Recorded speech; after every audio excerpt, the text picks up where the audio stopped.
Is failing upwards a thing? Trust me, it is. In today's video, we're going to talk about how failure can lead to success. So let's dive in. There's a few things you want to do to make failure change in perspective for you. The first thing is understanding, really owning within yourself. Failure is the path to success. When you are on the road to failure, you are on the road to success, right? We hear about the invention of the light bulb and how all the iterations of it, all the failures leading up to the invention of the light bulb were really just steps to the win. And that's an easy thing to think about in the terms of science and testing and you're going into a new place. But sometimes it's hard for us to reflect on all of the failures in all the areas of our lives and say to ourselves, well, this is me moving to success, because in some spaces we don't want to fail. We're embarrassed. We feel weak. We feel like that's a place we have to protect. And so when failure happens, say in an emotional area, or say failure happens in a financial area, or say failure happens in your relationships, these things can be triggers for us that we say, I don't want to look at it. It's too hard. I don't want to face it. And we avoid the wisdom that is there for us, and we fail to get the success that can come by rejecting the opportunity we have to really invest ourselves into why we failed. That's where failure becomes success, is switching the mind frame of avoidance to embracing it. And that's the next step. Embrace your failures. Don't resist them. We have a natural tendency in that moment of failure when you're doing something wrong, you really do have an ignition of fear that comes to you often in a space, particularly where you're troubled. And so if that's the case, recognize, oh man, this is hitting me hard. I don't want to face this failure. It embarrasses me, or it is too hard for me to look at because the emotional state of it makes you anxious. And so what we tend to do in that case is we push that failure to the recesses of our mind where it cannot be touched and we don't want to look at it.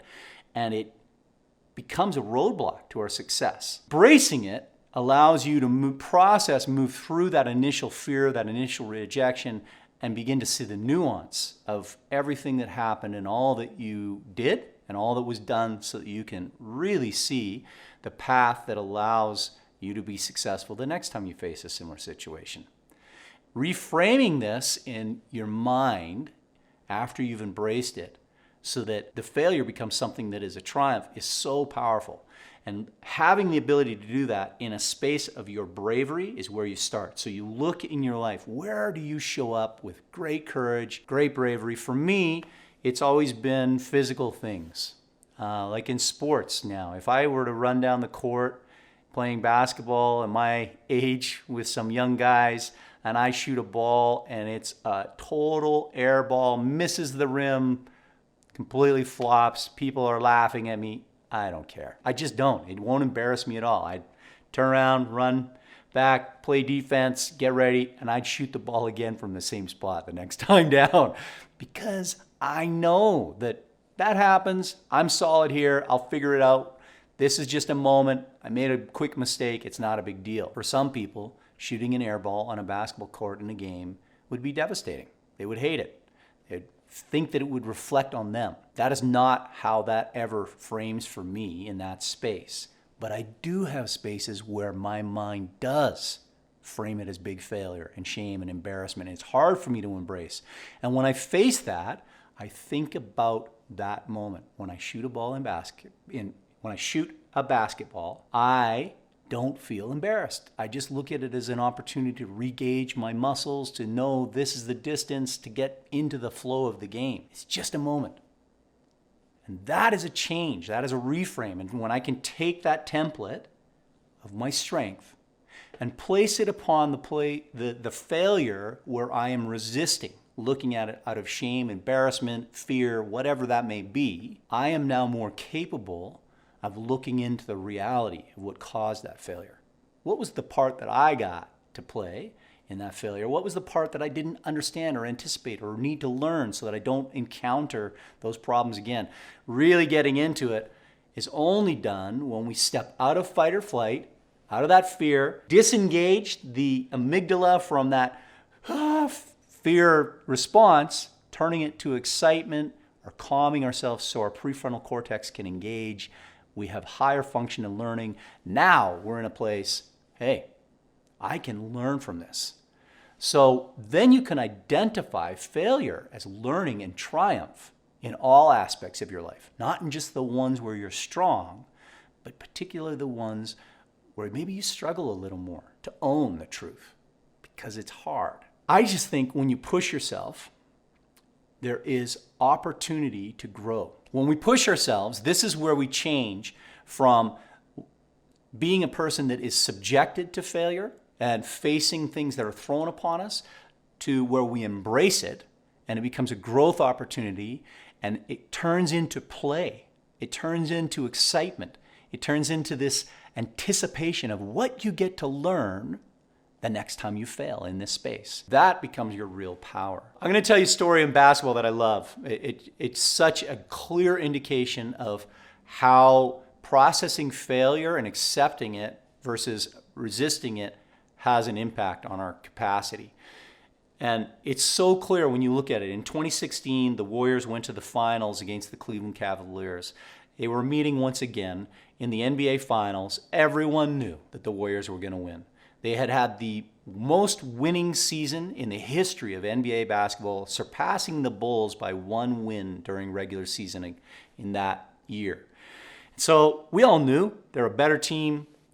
It's going to be fun to watch, but I'm an underdog guy, and I watched Cleveland, and I was like, man, I would love Cleveland to be able to take down this massive conglomerate of athletes. And pretty soon, the tournament, 3-1, Warriors are up. No team has ever come back from a 3-1 deficit in the NBA Finals against a winning championship team.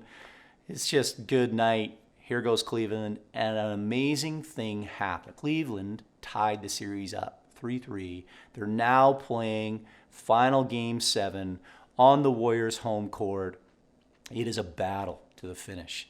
And through a series of just incredible blocks and shots, at the very end of the game, Cleveland wins. They come back. They win the NBA title for a home Cleveland that has not won in years. Break the curse. It's exciting. And the Warriors are devastated. Everybody knew they would win. Of course they were going to win. And Steph Curry had played not at his level, at the caliber that we had seen him play during the regular season. And there was a lot of chatter about him being a real leader and being a winner. And even though he's won rings and he's won MVPs, it's like he never shows up in the finals. That's the pundit conversation. And they're kind of eviscerating him and his leadership capabilities and how he is and who he is, going at it, right?